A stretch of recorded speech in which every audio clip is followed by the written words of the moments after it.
Hey, what's up guys? I've been in Japan for about a week now, and today I'm in a ryokan, which is like a Japanese inn, but I'm gonna tell you more about that in the next video. Also, the reason I'm wearing this bandana is because of the heat and the humidity in Japan. My hair is a fucking mess. But anyways, on to the topic of this video, Tokyo. I've been there for I think 4 days and I saw a lot of cool things. A couple of things I've seen before, also a couple of new things I've saw.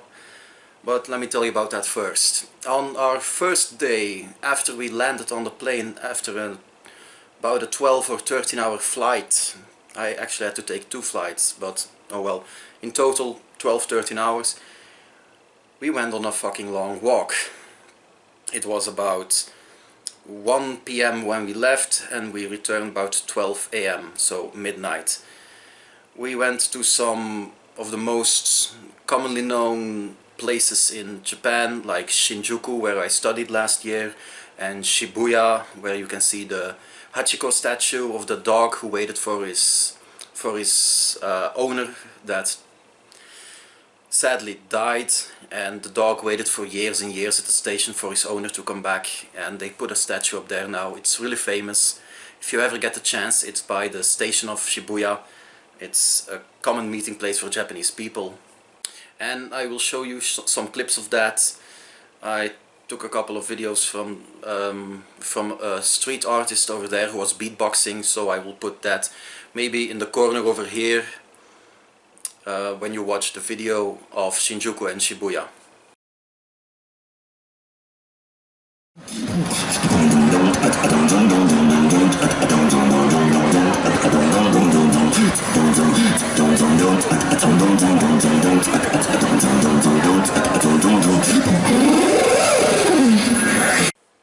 In Shinjuku then we we took the elevator to one of the tallest buildings I think in Shinjuku, and you have a nice 360 view of the city over there.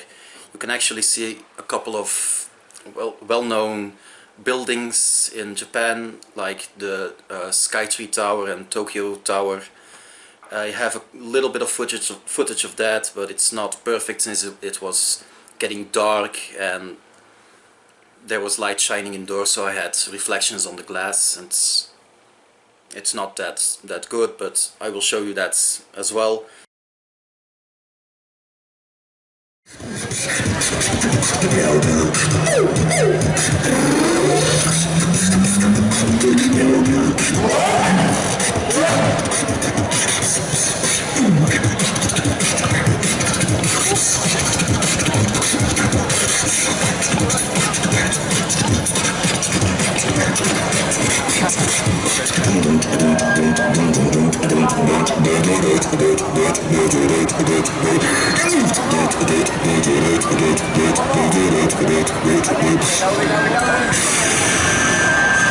On the day after that, during the weekend, we went to Asakusa, which has one of the most famous temples of Japan.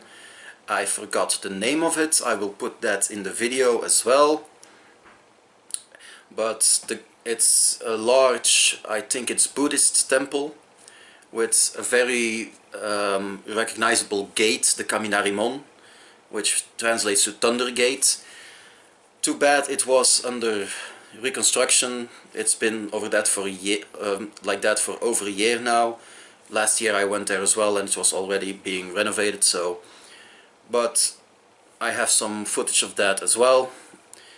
And on Sunday, I think it was, we went to Matsuri, which is a Japanese festival in a temple that's also well known for not a good reason.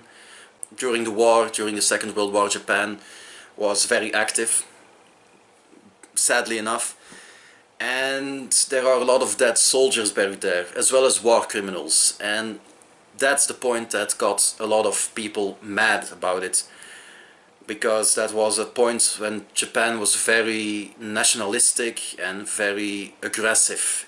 There are a lot of war criminals that are worshipped there as kami, as gods, which basically is normal in Japan. When somebody dies, they get worshipped as a god-like person, but because it's about war criminals, China and Japan are very upset about that.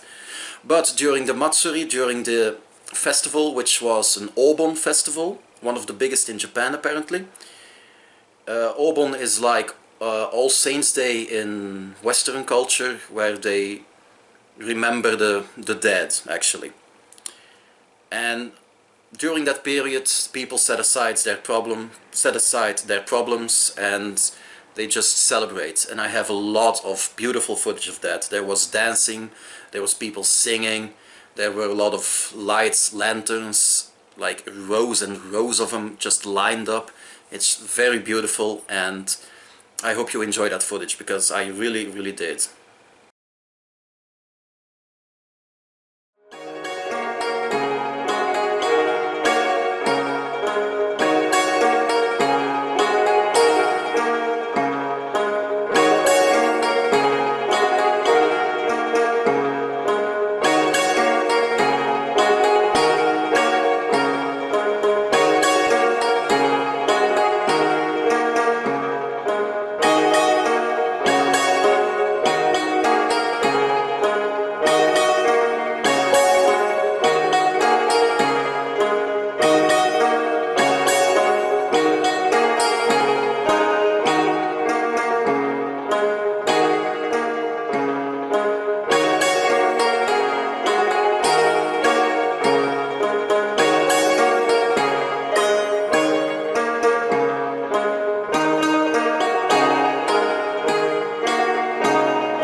And then on Monday, the last day we had in Tokyo, we went to Kamakura. which isn't in Tokyo. It's a city that's about an hour by train away from Tokyo. It's not even the same prefecture, but I'm gonna include it in this video because we did it in our stay in Tokyo. And Kamakura is basically the place where the first shogunate was placed. The shogunate was like a militaristic government which is very famous in Japan besides the emperor. At that time it was like the 12th, 13th century. The emperor in Japan had lost all of his power, and the Kamakura shogunate, or Bakufu in Japanese, took the power in a militaristic manner. And it was centered in Kamakura, and at that time it was the biggest city in Japan with about 200,000 people living there. It was actually the third biggest city in the world, I've read, and now it's not a big city anymore. You can see it more like a small city or a big village with about 170,000 people. But there's this one temple over there which is really beautiful. It has a Daibutsu, which is a large Buddha statue, and it was really magnificent. You could enter it to see the insides of it. It was hollow, and you could see how it was built, and it was about 30-35 meters tall, which is fucking tall. And I have some footage of that as well as some other temples and places in Kamakura, and I will show you that as well.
So anyways guys, hope you enjoyed this video and I will see you in the next one. Bye bye.